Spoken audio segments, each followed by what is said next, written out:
Olá amigos, sejam bem-vindos ao programa Vivendo Plenamente, uma parceria da TVSC com o Centro de Valorização da Vida, o CVV.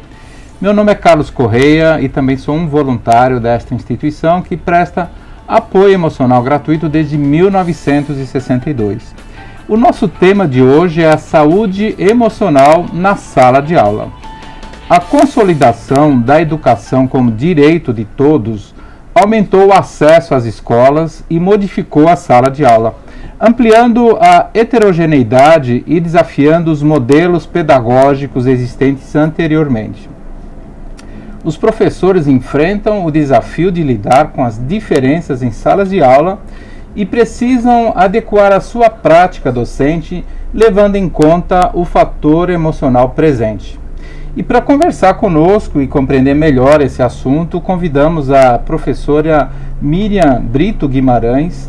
Ela é professora do Colégio Dante Alighieri, em São Paulo, e mestre em Psicologia e Educação pela Faculdade de Educação da Universidade de São Paulo. Professora Miriam, desde já agradeço por aceitar o convite. Professora, qual é o tamanho do desafio que o professor tem para enfrentar a heterogeneidade em sala de aula? Bem, Carlos, primeiro eu agradeço a todos, eu agradeço o convite. E realmente o desafio do professor é muito grande.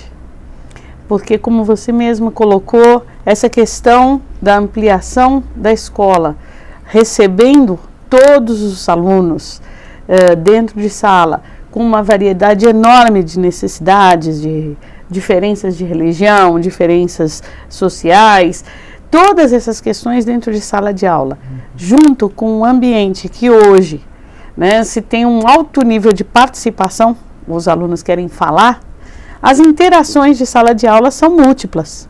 Então, a aula mudou de um espaço onde a fala era só do professor para um espaço de diálogo, ainda bem. Mas isso trouxe uma demanda dessas relações dentro da escola. E a escola, ela é, antes de tudo, um grupo onde você tem um adulto e um conjunto de alunos que convivem ali 4 horas. Então é uma demanda gigante em que o professor precisa ser muito hábil em conduzir e organizar esse espaço dos alunos. E como é que os professores estão lidando com isso? Olha, na pesquisa que eu fiz, no meu estudo, o que a gente percebe é uma demanda muito grande que os professores têm justamente nessa questão da gestão da sala de aula.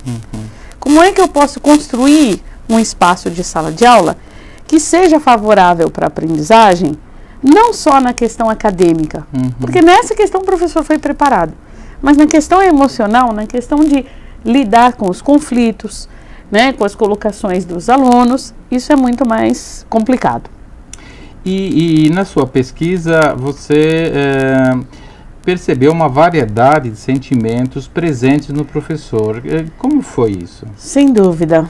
O que nós pesquisamos foi a forma como o professor se sentia frente a esses desafios com os recursos que ele tinha, que ele tinha aprendido, exatamente.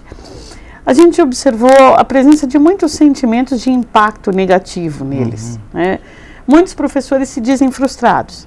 Por exemplo, de tentar entrar em sala de aula com um plano sobre o que iria ser ensinado, o que ele iria trabalhar com seus alunos, o que ele gostaria que seus alunos aprendessem, mas muito desse tempo é consumido na gestão, muitas vezes, de conflitos, que ele não se sente tão capaz. Então, o nível de frustração do professor é muito alto. E esse foi um sentimento preponderante? Presente. Justamente porque há uma expectativa. Então, existe frustração, no nosso ponto de vista, porque há uma intenção, há uma expectativa. O que mostra que o professor está comprometido. Ele quer fazer um bom trabalho, mas ele está precisando de recursos para isso. O professor também se sente impotente? Sem dúvida, porque dos resultados que nós tivemos, o que eles mais apontam, por exemplo, quando a gente pergunta Que tipo de apoio você gostaria em termos de formação? Vem a questão da gestão da sala de aula, vem a questão de formas de resolução de conflito. E eu posso até fazer uma extensão dessa ideia para os outros setores da escola. Porque o excesso de conflitos e o excesso de agressividade dentro da escola, quando o professor não dá conta e ele precisa encaminhar, seja para orientação, seja para direção, isso consome também o tempo da escola. Também.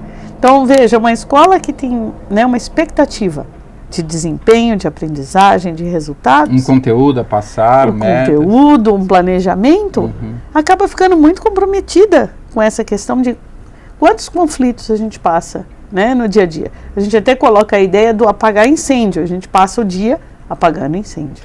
E qual é a maior dificuldade desse desafio? Olha, eu diria que quando o professor faz, pelo menos os nossos resultados também apontam, né? Isso nós estamos colocando em qualquer tipo de escola. Né? Tanto na pública... Tanto na pública quanto na privada. Os desafios se assemelham nessa área. Quando o professor vai gerenciar, quando ele vai cuidar das situações de conflitos ou das situações, né, emocionais que estão dentro da sala de aula, ele precisa recorrer a recursos que ele tem aprendido. A formação do professor, hoje, ainda privilegia muito a questão do desenvolvimento acadêmico. Se aprende psicologia, tanto na pedagogia quanto na licenciatura, mas se aprende a psicologia no campo teórico, né? Psicologia do desenvolvimento da criança, por exemplo.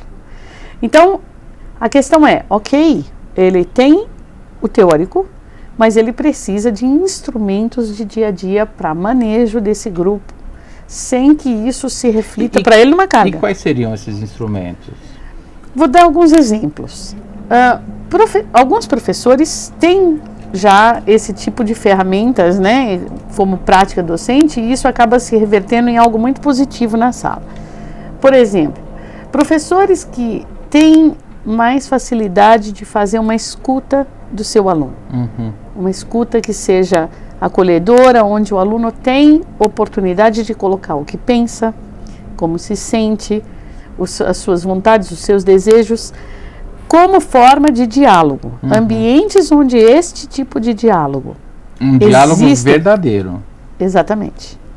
Essa foi uma boa colocação, porque um diálogo onde realmente o aluno possa colocar como se sente e esse espaço ele sinta como genuíno. Né? Então o professor me ouve, não significa que concorde com o que eu penso, mas significa que compreende como eu me sinto. Eu acho que esse é o ponto, né, específico. E professores que promovem esse tipo de espaço, geralmente eles são melhor também percebidos pela turma. Então, na verdade, é um ciclo virtuoso, é uma relação de vínculo que se estabelece dentro do ambiente de respeito e acolhimento. E é aí que entra, então, a saúde emocional da sala de aula. Exatamente. Eu acho que quando a gente está falando de saúde emocional, a gente tem que pensar mesmo na ideia de que um ambiente onde as relações estão conturbadas, onde não há, né, espaço de diálogo, onde não há respeito, nós estamos falando de um ambiente doente emocionalmente. E é interessante porque esse aspecto normalmente não é tão evidenciado. Não é aferido? Eu acho que as escolas, né, ou a educação, ela tinha uma tarefa tão grande em relação ao acadêmico que isso não estava em evidência. Entendi. Mas a questão é que hoje se sabe que não dá para esperar cuidar de um aspecto para depois vir cuidar do outro. As coisas tem que ser junto. São concomitantes, exatamente. E existem pesquisas que mostram a importância do clima emocional na sala de aula? Sem dúvida. Uma das grandes pesquisas foi feita pela Unesco e coordenada pela Unesco com a equipe, né, do professor Juan Casasus. Este professor fez uma pesquisa na América Latina, em vários países, e também replicou a pesquisa na Europa, e ele procurou levantar quais eram os aspectos que mais influenciavam na aprendizagem dos alunos. Então ele pontuou número de alunos em sala, quantidade de bibliotecas na escola, nível social das famílias, a própria composição familiar foi estudada, vários recursos de estrutura da própria comunidade escolar e o ambiente emocional de sala de aula. E o resultado aponta que o ambiente emocional de uma sala de aula é o fator mais forte, que mais influencia o resultado acadêmico em comparação a todos os outros. E ele acaba influenciando no resultado acadêmico? Sem dúvida. Todos nós lembramos na nossa vida de um professor querido. Se eu falar qual foi aquele professor... E reparem que muitas vezes a nossa propensão ao assunto que o professor abordava, ela também é maior, porque é a questão do vínculo que é transferido para o conteúdo, para uma aprendizagem. A gente se abre para ouvir aquele, né, em quem a gente confia. O vínculo de confiança é essencial. O aluno gosta de assistir aquela aula. Exatamente. É a que você não falta, é a que você não joga bolinha no professor, é a que você procura até se empenhar para poder entender melhor. E existem elementos que podem ajudar a melhorar o clima emocional da sala de aula? Sim, quando as crianças ou os jovens entendem as regras do jogo. Então, se nós estamos dentro de um ambiente onde se compõe, né, olha, como a nossa sala vai funcionar, qual é o momento de cada um. Se você sabe que você tem um momento de fala, a sua vontade de interromper é menor, porque você sabe que você vai ter o seu momento. Não tem essa ansiedade. Exatamente. Agora, se isso para mim não está claro, eu fico com a tendência de querer me colocar. E aí acaba fechando os ouvidos para o aprendizado. Exatamente. Se eu não tiver vez, né, a minha tendência é tirar a sua voz. Né? E isso funciona também dentro de casa? Ah, sem dúvida. Né? Eu acho que essa questão dos acordos e dos combinados e da escuta são elementos que na verdade, na escola, em casa, em qualquer ambiente, acaba favorecendo uma relação mais positiva. Legal. Nós vamos agora para um pequeno intervalo, já a gente vai estar de volta e você pode entrar em contato conosco durante o programa através do WhatsApp, que é o 11 94564 7884 ou pelo Facebook também da TV São Caetano. E deixa a sua pergunta, a gente vai aguardar você, tá bom? Até já.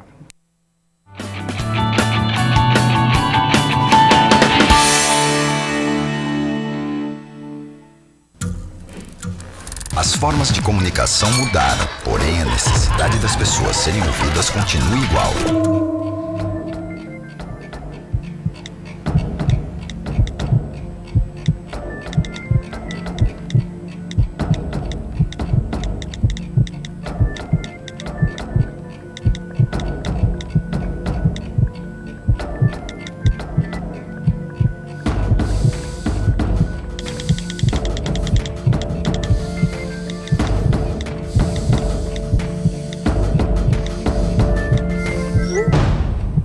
Compartilhe com o CVV aquilo que você não divide com ninguém.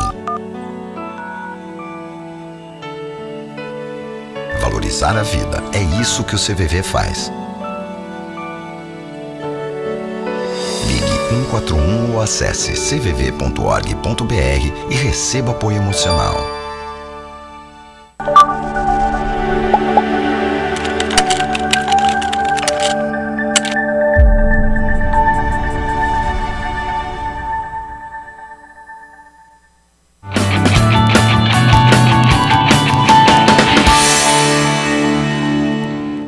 Estamos de volta com o programa Vivendo Plenamente, uma parceria da TVSC com o Centro de Valorização da Vida, o CVV.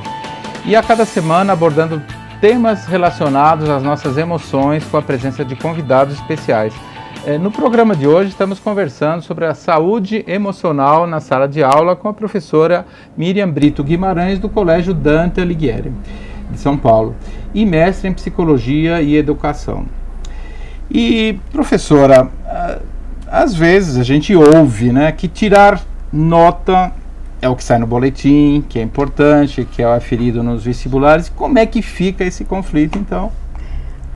Interessante a sua pergunta, porque é uma questão mesmo em que muitas escolas, né, estão preocupadas, sem dúvida, né, querem fazer um excelente trabalho, e também as famílias têm essa preocupação.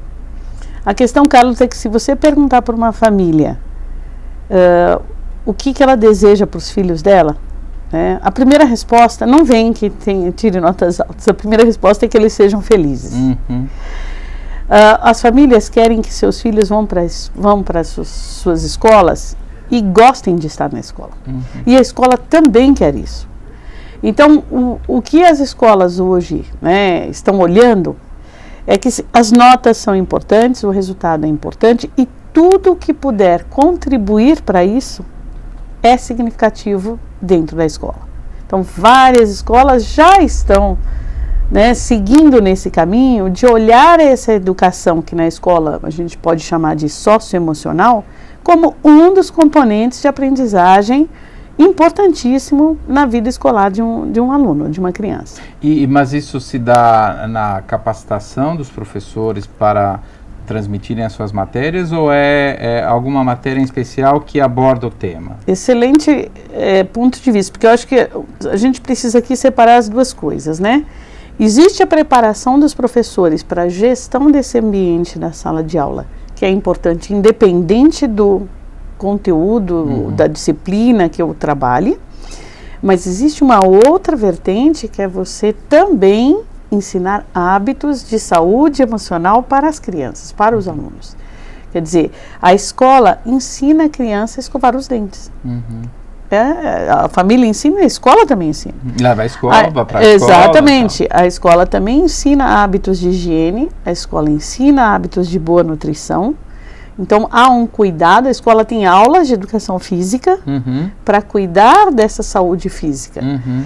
Há necessidade que se insira também os hábitos de saúde emocional. Seria uma aula, então, específica? Existem escolas que adotam programas que hoje existem, que têm, inclusive, eficácia comprovada, no sentido de desenvolver habilidades socioemocionais. Existem escolas que já inseriram isso no currículo, então? Muitas escolas, inclusive escolas que têm resultados acadêmicos excelentes, estão fazendo isso, colocando em projetos, dentro do próprio projeto pedagógico da escola. Né? A preocupação com a saúde emocional dos alunos é hoje, né, um ponto que tem recebido muito enfoque de toda a comunidade educativa. E isso também ajudaria os professores, então? Sem dúvida. Porque, veja, um professor que se sente com mais recursos, ele estabelece uma relação mais positiva, uma relação de diálogo, de respeito, uma relação de confiança com o seu aluno, uma relação onde ele tem maior sensibilidade, ele conhece melhor o seu aluno, e isso pode se reverter numa boa parceria com a orientação educacional, com a coordenação pedagógica, e você criar um círculo de proteção, né, dentro da criança, dentro da escola, com recursos para a própria criança também se desenvolver. E essa criança também vai levar esse aprendizado para dentro de casa, para a sua vida. Sem dúvida.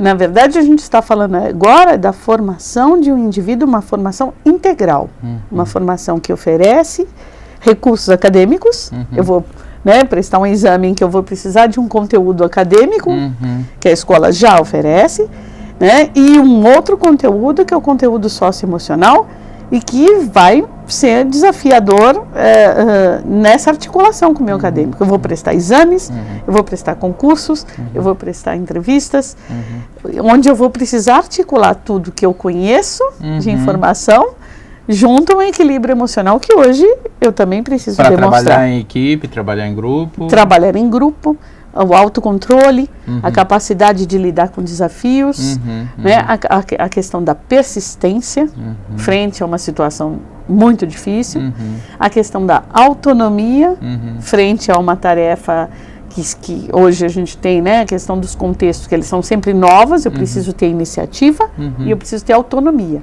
Né? Então, Hoje a nossa sociedade espera um indivíduo formado, né, de maneira integral. Mais preparado para a vida, não só para a profissão, é isso? A própria profissão hoje requer um preparo diferenciado. Em que profissão hoje nós trabalhamos sozinhos? Né? Nós temos que trabalhar colaborativamente, e isso requer diálogo, porque nós não pensamos sempre igual, né? Você tem as suas opiniões, eu tenho a minha, a gente precisa saber chegar em acordo, negociar, sem que isso gere um conflito dentro do nosso trabalho, né? E tem as competições dentro da própria profissão, né? Que se a pessoa tem que aprender a lidar com isso também. Exatamente. Eu preciso, é muito interessante que a gente coloque assim, né? Fala-se muito em liderança, que é uma característica muito importante de nós desenvolvermos. Mas se todos forem líderes, onde é que estarão os liderados? Né? Eu preciso entender que essa liderança ela é transitória. E aprender a lidar com isso. Estar dos dois lados. Aprender a estar dos dois lados. Hoje é a sua vez, amanhã é a minha vez, e saber me desempenhar bem em todos os papéis, né? Essa semana você estava me dizendo que teve um congresso que Exato. abordou esse tema, né, no congresso? Exatamente. Inclusive, se você olhar as últimas versões dos congressos de educação, eles partiram de um foco na tecnologia, no sentido de computadores, para uma tecnologia socioemocional. Então, cada vez mais discussões estão sendo feitas existem instrumentos, existem ferramentas, existem programas que eu digo não de computador, né? Embora não sejam excludentes, mas projetos que eu possa realmente levar para a minha sala de aula e que realmente tragam desenvolvimento de habilidades socioemocionais para os alunos. Sim, essa é uma preocupação. E, inclusive, nessa semana passada que nós estivemos num congresso sobre educação aqui em São Paulo, a discussão de um dos blocos que eu estive era a agressividade na sala de aula, a questão do bullying dentro da escola, né, e como prevenir, como tratar ou cuidar dessas questões, né, dentro do ambiente de aprendizagem. E chegaram a alguma conclusão? Como é que foi essa... Veja, todos os estudos e as discussões estão apontando para o mesmo lugar, né? O lugar precisamos trabalhar dentro da escola com o eixo socioemocional. Isso está presente em exatamente, todos os estudos, é uníssono agora. É o sinal de alerta exatamente. Geral. Os países de alto desempenho, eles acadêmico, eles adotam programas de saúde emocional Sim, porque justamente eles perceberam que não adianta você ter um indivíduo onde você tem um conjunto de conhecimentos, muitas vezes, né, privilegiado em relação à facilidade de aprender, e por outro lado são pessoas que não conseguem se relacionar e por isso não tem a capacidade funcional desse indivíduo, acaba ficando muito comprometida. Não adianta eu saber demais se eu não sou capaz de me relacionar com você e trocar com você. E nós dois conseguimos trabalhar para um bem maior. Então, vários países né, que têm um desempenho acadêmico elevadíssimo, países no Oriente, por exemplo, todos estão adotando projetos e programas que são eficazes, como o próprio Amigos do Zip, que é um dos programas, é um programa internacional que já atingiu 1 milhão de crianças no mundo. Quando você estava conversando, eu me lembrei bastante do Amigos do Zip, que é um programa que o CVV introduziu no Brasil. Né? Sim. E a gente vai, futuramente, eu quero ver se eu consigo convidar alguém do Amigos do Zip para a gente conversar sobre isso, né? Eu sei que você também colabora nessa área e assim, o que é que a gente pode fazer para ajudar a preparar o professor para desenvolver esses programas? O que se pode fazer? Hoje, Carlos, felizmente já existem, né, programas que são eficazes, mas é claro que não é uma questão de se pegar um livro, ler e sair fazendo. né? Existem propostas muito consolidadas, que tem uma sequência de trabalho, que tem atividades pré-planejadas, atividades em que o professor pode entender os conceitos primeiro, né, e depois sim executar com as crianças, com seus alunos em diferentes idades, dentro desses princípios de construção de saúde emocional. E os professores estão abertos a receber esse ensinamento? É uma ótima questão. Sim, eles estão ansiosos por isso. Ansiosos? Eles estão ansiosos por isso. Porque, no fundo, quem administra o conflito que acontece dentro de sala? A bomba estoura na mão deles. Exatamente. Então, a gente pensa que muitas vezes a gente estar em casa com as crianças, com um filho, 2 filhos, muitas vezes já traz uma demanda para os pais. Cada vez que eles veem os seus filhos brigarem, imagina dentro de sala com um professor com 30 e poucos, sem esses recursos, né, e muitas vezes com tantas diferenças culturais, diferenças, né, religiosas que precisam ser todas consideradas e respeitadas. A quantidade de alunos influi?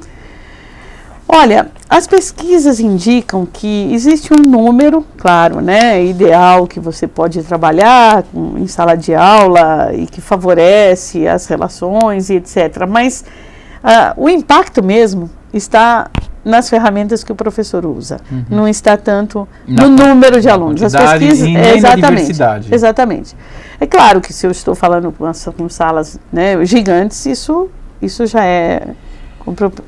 Está chegando ao fim, teria algum recado para passar para quem está nos vendo, assistindo? Eu acho que o recado que eu teria é, se você é professor e quer conhecer um pouco mais sobre esses programas, pesquise, né? Se quiser conhecer um pouco do Amigos do Zip, pode consultar o site, o www.az.org.br. Ele contém um conjunto de informações que, na verdade, é um dos programas que representa, né, a possibilidade do ensino das habilidades sociais e emocionais. Se você é pai, também consulte, verifique na escola do seu filho se existem projetos de desenvolvimento socioemocional que vão dar para o seu filho essas ferramentas, né? E se você está numa escola com o seu professor, vale a pena também colocar para ele que você gostaria de conhecer um pouco mais, de que ele pensasse ou trouxesse para sua aula um momento em que vocês pudessem falar um pouco sobre a própria questão de sala e o que vocês gostariam, né, de trabalhar juntos. Ok. O nosso programa de hoje chegou ao fim. Mas você é nosso convidado para estar conosco nos próximos. Estaremos sempre abordando um tema relevante para o nosso autoconhecimento e mande-nos a sua sugestão pelo WhatsApp, que é o 11 945647884. E caso você queira conhecer melhor o CVV, ou se quiser conversar conosco para procurar ajuda ou para ser voluntário, é só acessar a nossa página na internet, que é o cvv.org.br. Lá você poderá encontrar atendimento por chat, Skype e e-mail, além dos nossos 72 endereços espalhados pelo Brasil, que oferecem atendimento pessoal gratuito. Você poderá também entrar em contato pelo telefone 141 para apoio emocional gratuito. Lembrando que o serviço é gratuito, mas a ligação tem o custo de uma chamada local. Convidamos você também a curtir a nossa página no Facebook, que é o CVV 141, e o nosso blog. Um abraço a todos e até o nosso próximo encontro aqui no programa Vivendo Plenamente pela TVSC.